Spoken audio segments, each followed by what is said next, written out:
Hello po mga kabanding kaprobinsyana, welcome po sa ating YouTube channel. Mapagpalang araw po sa ating lahat.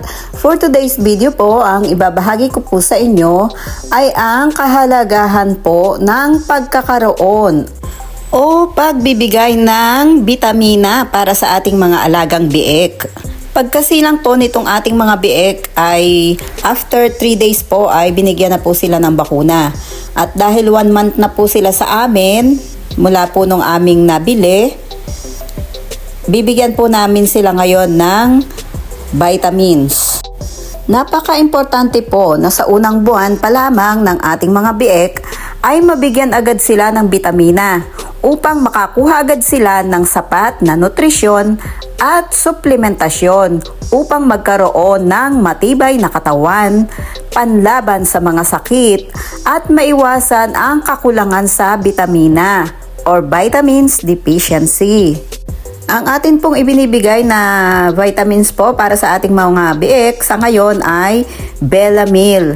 Tigwa 1.5 ml po ang ibinibigay natin at ito po ay injectable vitamins. Ito po ay ibinibigay natin upang ang ating mga biik ay maging magana sa pagkain, mabilis lumaki at hindi sakitin. Sila po ay maging stress-free. Sa pangatlong araw po ng mga biik, pagkasilang po nila, binibigyan po agad sila ng Jectran. Ito po ay 1 ml. Ito po ay iron at kontra anemia. Kanya-kanya po tayo ng diskarte sa pag-aalaga ng baboy. Yun naman pong iba, nagbibigay po sila kapag 10 days na po ang kanilang mga biik. Tsaka po sila nagbibigay ng vitamin B complex or Bexan XP 1 ml, pampasigla at pampalakas ng kain. Pwede din po tayong maghalo ng Apralite, 2 kutsara, ihalo sa 40 ml na tubig, at pwede din po itong ipainom sa ating mga alagang biik. Sa ika-21 days naman po ng ating mga alagang biik, pwede po silang bigyan ng Mycoplasma Respissure 2 ml. Ito po naman ay para po anti-pneumonia. Yan, para po maiwasan ang pneumonia ng ating mga alagang baboy o mga biik. Sa ika-25 days naman po, bigyan natin sila ng Bexan SP Vitamin B Complex, pampasigla at pampalakas ng kain. At sa ika-30 days naman po, ito naman po yung araw kung saan atin na pong iwawalay ang biik sa inahin. Pagsapit naman po ng 35 days from birth ng ating mga alagang biik, gumamit po tayo ng Latigo 1000 powder. Ito naman po ay pampurga para sa ating mga alagang biik.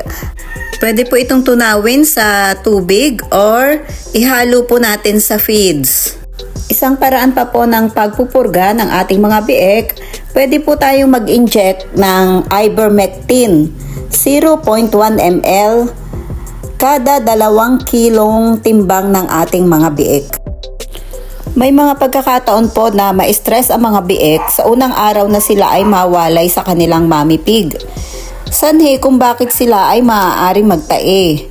Ang gamot po sa kanila kung sakali sila ay magtatae ay Apralite. Bigyan po sila ng 2 kutsara, ihalo sa 1 galon na tubig at ipainom sa loob ng 5 days. Sa edad po na 35 days ng ating mga alagang biik from birth, dapat po ay mabigyan na po sila ng bakuna. Ito po ay ang anti-hog cholera. At pag nakalipas naman na po ang 1 buwan, ay pwede naman na po silang bigyan ng booster shot itong ating mga alagang biik. Napaka-importante po ng wastong pag-aalaga sa ating mga biik upang lumaki po at maging malusog ang mga alaga at maiwasan ang pagkabagal nito sa paglaki o pagkabansot. Malaking tulong po yung sapat na pagkain na ibinibigay natin sa kanila at on time. Meron po tayong dapat na talagang oras kung kailan dapat sila papakainin. Regular araw-araw. At ito pa po, dagdag po sa wastong pag-aalaga sa ating mga biik. Ito po yung regular na paglilinis po ng kulungan ng ating mga alagang baboy. Kami po ay 3 times a day po naglilinis po ng kanilang kulungan. Kapag po malinis ang kanilang kapaligiran, may iwasan po na sila po ay magkasakit. Mas mabuti na po yung may iwas sa sakit kaysa humanap pa ng paraan upang gamutin ang ating mga baboy na nagkasakit. Kaya nga po, napaka-importante ng bakuna at bitamina para sa ating mga alaga upang hindi po sila madaling dapuan ng sakit. Protektado po ang ating mga alagang baboy. Ang pagpapaligo po namin sa aming mga alaga ay ginagawa po namin araw-araw para po sila ay mapreskohan. Kasi po ay pag hindi po sila naligo para pong irritable ang kanilang pakiramdam. Pero kapag po sila ay naligo, sila po ay presko, maayos ang kanilang kondisyon, maaliwalas ang kanilang pakiramdam. Mahusay pong mag-alaga ng baboy ang aking asawa. Talaga pong sinisigurado niya na kapag po siya ay nagpakain, kanya po itong pinagmamasdan. Tinitingnan niya po kung lahat po ba ay kumakain. Baka po kasi may tumatamlay, ay para naman po maagapan kung may tumamlay man upang mabigyan ng agarang lunas at less gastos na rin po. Malaking tulong din po yung kapaligiran para po sa pagpapalaki ng ating mga alagang baboy kasi po ay hindi po sila nai-stress dito. Wala pong ingay silang maririnig dahil nasa gitna po ng bukid ang aming pig pen.